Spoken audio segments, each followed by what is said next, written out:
유럽 방산 시장에서 조용히 흘러가던 균형이 스페인 국방부 한 장의 문서 때문에 완전히 뒤집힌 순간이 있었습니다. 12월 초 유럽 군사 전문지에서 스페인의 포병 전력 증강 예산안을 먼저 입수했다는 소식이 퍼졌고, 그 문서가 공개되는 즉시 유럽 분석가들은 거의 충격에 가까운 반응을 보였습니다. 포병 현대화 사업에 편성된 예산이 총 11조 4천억 원 규모였고, 그중 8조 원이 넘는 금액이 오직 궤도형 자주포에만 배정되어 있었기 때문입니다. 그런데 진짜 충격은 따로 있었습니다. 스페인이 궤도형 자주포 비교표를 만들었는데 그 표에서 PGH-2000의 위치가 예상보다 훨씬 아래로 내려가 있었고, 그 위에 올라간 모델이 바로 한국의 K9A1 업그레이드형이었습니다. 유럽에서는 독일제기만 하면 무조건 1순위라는 인식이 강했지만 스페인은 그 논리를 깨고 K9을 가장 앞줄에 올려놓은 것입니다. 유럽 분석기관 내부에서는 이건 흐름이 바뀌었다는 말이 나왔고, 그 말은 단 하루 만에 주요 외신 기사 제목을 장식했습니다. 왜 이런 일이 벌어졌는가를 파고든 외신들은 가장 먼저 정량 데이터를 검토했습니다. 먼저 실전 가동률입니다. PGH-2000은 우크라이나 전장에서 평균 가동률이 35에서 40%로 떨어졌고, 일부 전선에서는 25%까지 붕괴된 사례가 확인됐습니다. 반면 K9은 폴란드군 평가에서 89% 이상의 안정적 가동률을 기록했고, 호주군 운용 초기 평가에서도 90%에 육박하는 수치를 기록했습니다.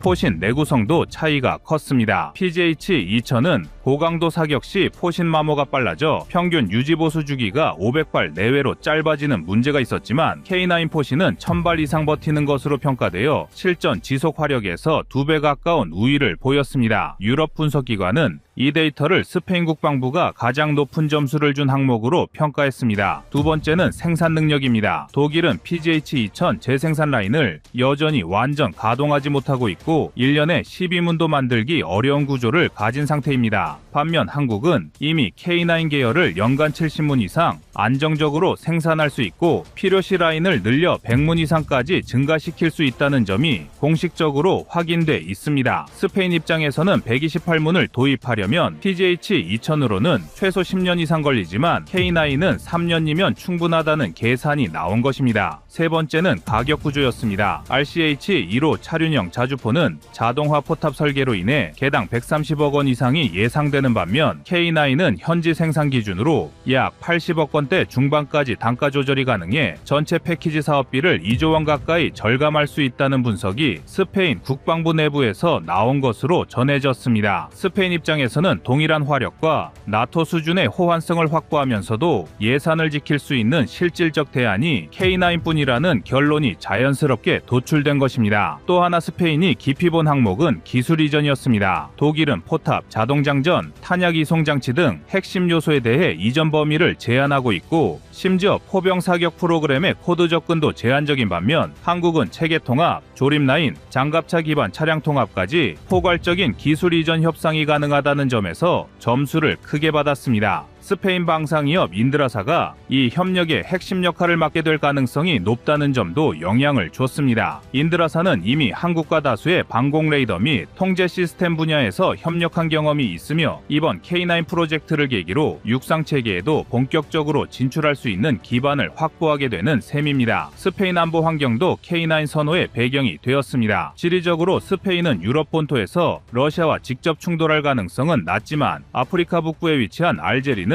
스페인과 경쟁 구도가 뚜렷한 국가입니다. 알제리는 러시아제 최신 자주포 약 200문과 1000대 이상의 전차 전력을 보유하고 있으며, 그 전력 대부분이 지중해 서부 지역에 배치돼 있기에 스페인은 대비 전력이 꼭 필요합니다. 알제리가 최근 러시아 최신 전투기 도입까지 진행하면서 위협도가 커진 상황에서 스페인은 포병을 미래 군사력의 핵심으로 삼기 시작했고, 그 중심에 K9을 올려놓았다는 분석입니다. 포병 전력 현대화가 단순히 장비 교체가 아니라 스페인 전체 산업 재건 프로젝트로 이어질 수 있다는 점도 주목해야 합니다. K9 기반 현지 생산이 이루어질 경우 자주포, 탄약반 차량, 지휘 통제 차량까지 포함한 총 300대 이상이 스페인에서 만들어지게 되고, 이는 스페인이 유럽 남서부 군사 생산 거점으로 올라서는 계기가 될 수 있습니다. 독일 중심이었던 유럽 지상 체계 흐름이 한국과 스페인 축으로 이동할 가능성까지 제기된 이유가 여기에 있습니다. 이런 흐름이 겹치면서 해외 주요 매체는 스페인이 K9 도입으로 기울고 있다는 분석을 내놓기 시작했고, 몇몇 매체는 스페인이 K9을 선택하면 유럽 포병 시장은 한국으로 재편될 것이라며 한국 방산의 확장 속도를 경고 아닌 경고처럼 보도하기도 했습니다. 이미 영국, 노르웨이, 핀란드, 에스토니아, 폴란드가 K9을 선택했고, 루마니아까지 합류하면서 유럽 전체가 K9 포병 벨트로 이어지고 있습니다. 이 흐름에서 스페인이 합류한다면 한국은 유럽 포병의 표준을 완전히 장악하는 단계로 넘어가게 됩니다. 이 모든 데이터가 한 방향을 가리키고 있었습니다. 스페인의 포병 재건 사업이 본격화되는 순간 그 전장 중앙에는 K9이 서 있을 가능성이 가장 높다는 사실입니다. 한국 포병 기술이 유럽의 주도권까지 흔들기 시작한 지금 스페인의 선택은 단순한 계약이 아니라 유럽 방산 지형이 바뀌는 분기점이 되고 있습니다. 스페인의 자주포 사업이 유럽 전체 전략 구도까지 흔들어 놓은 이유는 겉으로 보이는 예상 규모 때문이 아니라 내부 관계자들 사이에서 오고 간 기술 검증 결과 때문이었습니다. 외부에 공개되지 않았던 분석은 스페인 육군이 실제로 K9 포대를 직접 체험한 뒤 정리한 자료였습니다. 이 자료는 내부 보고용으로만 작성된 문서였지만 일부 항목이 유럽 분석기관에 흘러가면서 분위기가 달라졌습니다. 스페인 육군이 가장 높게 평가한 항목은 기동 중 사격 안정성이었습니다. 기존 스페인 자주포 운용교범에서는 고속 기동 중 사격은 위험하다고 규정돼 있었지만 K9을 활용한 시험에서는 표적 상쇄율이 기존 대비 37% 높게 나타난 것으로 기록됐습니다. 스페인군 분석진은 이 데이터를 보고 사격 후 이탈 시간이 평균 36초 단축된다는 평가를 남겼고, 이 점이 알제리 같은 고화력 국가와의 국지 충돌 시 생존성을 좌우할 수 있는 요소라며 중요도를 크게 부여했습니다. 게다가 K9의 디지털 사격 지휘 체계와 스페인군의 기존 지휘 체계 연동 시험에서도 지연 시간은 0.8초 이하로 측정됐고, 이는 스페인이 보유한 어느 장비보다 빠른 수치였습니다. 이 결과가 나오자 스페인 국방부는 K9이 포병 네트워크 통합에 적합하다는 결론을 내렸고, 이 부분이 공식 문서보다 더 강한 내부 평가 항목으로 작용했습니다. 유럽 국가들이 독일 RCH 1호의 장점을 인정하면서도 바로 선택하지 못한 이유는 자동화 포탑의 유지비 구조가 너무 높게 산정된 탓이 컸습니다. 스페인 국방경제실무지는 RCH 1호 유지비를 30년 기준으로 환산했을 때 K9 대비 약 3.4배 더 높게 계산했고, 이 유지비 구조는 실제 전시 대비가 어려운 스페인 국방예산 체계에서 치명적 요소였습니다. 스페인 분석기관이 의외로 깊게 파고든 부분은 탄약 이송과 관련된 전투 지속 능력이었습니다. K9은 사수, 장전수, 포반장으로 구성된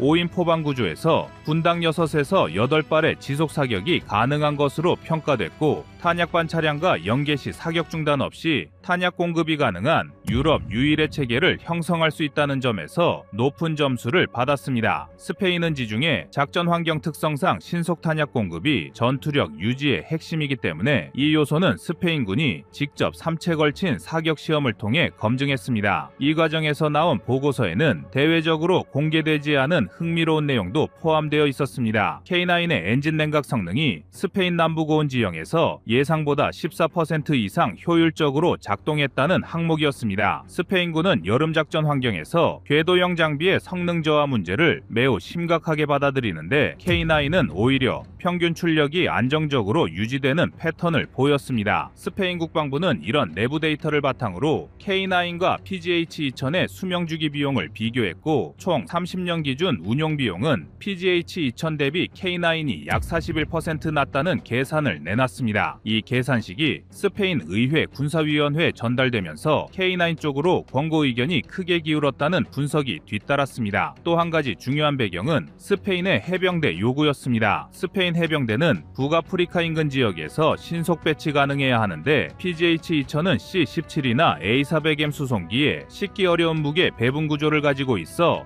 작전 이동이 제한 제한됩니다. 반면 K9은 A400M의 조립 해체 방식으로 탑재가 가능해 스페인 해병대가 요구하는 신속 전개 조건에 부합하는 몇 안 되는 포병 체계였습니다. 이 모든 분석이 모이자 스페인 내부에서는 K9을 선택할 경우 독일과의 방산 종속 구조에서 벗어나 자체 조립 라인과 탄약 생산 라인을 통합한 새로운 산업 생태계를 구축할 수 있다는 결론이 나왔습니다. 자주포 체계를 단순 구매가 아니라 산업 기반 확장으로 보는 스페인의 전략적 선택이 한국 쪽으로 옮겨가기 시작한 이유였습니다. 스페인은 이제 포병 전력을 넘어 다연장 로켓 체계까지 한국산 도입을 검토하고 있으며 스페인 방산업계는 한국 무기를 중심으로 한 새로운 포병 벨트를 구축하려는 움직임을 보이고 있습니다. K9 도입 논의는 단순한 장비 교체가 아니라 스페인이 유럽에서 처음으로 한국 방산 생태계를 받아들이는 기점이 되고 있다는 평가가 나오는 이유가 여기에 있습니다.